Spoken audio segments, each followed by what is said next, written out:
தனது சமீபத்திய 5 நாடுகள் சுற்றுப்பயணம் மற்றும் மேற்கொள்ளப்பட்ட ஒப்பந்தங்கள் இளைஞர்களுக்கு பயனளிக்கும் என பிரதமர் நரேந்திர மோடி தெரிவித்தார். மத்திய அரசின் பல்வேறு அரசுத்துறை மற்றும் அமைப்புகளில் புதிதாக பணிக்கு தேர்வு செய்யப்பட்டுள்ள 51,000 பேருக்கு பிரதமர் நரேந்திர மோடி காணொலி காட்சி வாயிலாக பணி நியமன ஆணைகளை வழங்கினார். அப்போது பேசிய பிரதமர், இந்தியாவுக்கு மக்கள் தொகை மற்றும் ஜனநாயகம் என 2 சக்திகள் இருப்பதை உலகம் தற்போது நம்புவதாக தெரிவித்தார். இந்தியா உலகின் 3வது பெரிய பொருளாதார நாடாக வேகமாக முன்னேறி வருவதாகவும் கடந்த 11 ஆண்டுகளில் ஒவ்வொரு துறையிலும் முன்னேற்றம் அடைந்துள்ளதாகவும் குறிப்பிட்டார். ஆபரேஷன் சிந்தூர் நடவடிக்கைக்கு பின்னர் பாதுகாப்பு உற்பத்தி பற்றி நிறைய விவாதங்கள் இருப்பதாகவும் நமது பாதுகாப்பு உற்பத்தி 1.25 லட்சம் கோடியை தாண்டியுள்ளதாகவும் பிரதமர் நரேந்திர மோடி தெரிவித்தார். இந்தியாவில் சமத்துவமின்மை வேகமாக குறைந்து வருவதாகவும் பிரதமர் குறிப்பிட்டார்.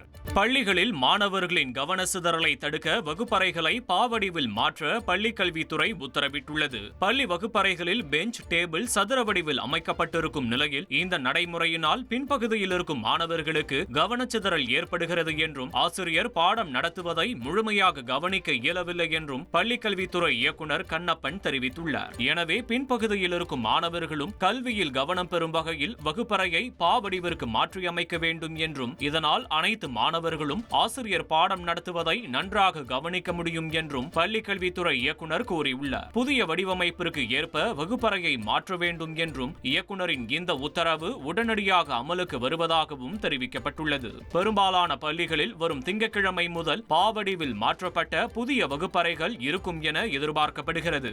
ட்ரெண்ட ஃப்ரெண்ட் ஆக்கிக்கோங்க. தந்தி டிவியின் சப்ஸ்கிரைபர்ஸ் அண்ட் ஃபாலோவர்ஸ் குடும்பத்துல நீங்களும் இணையுங்க.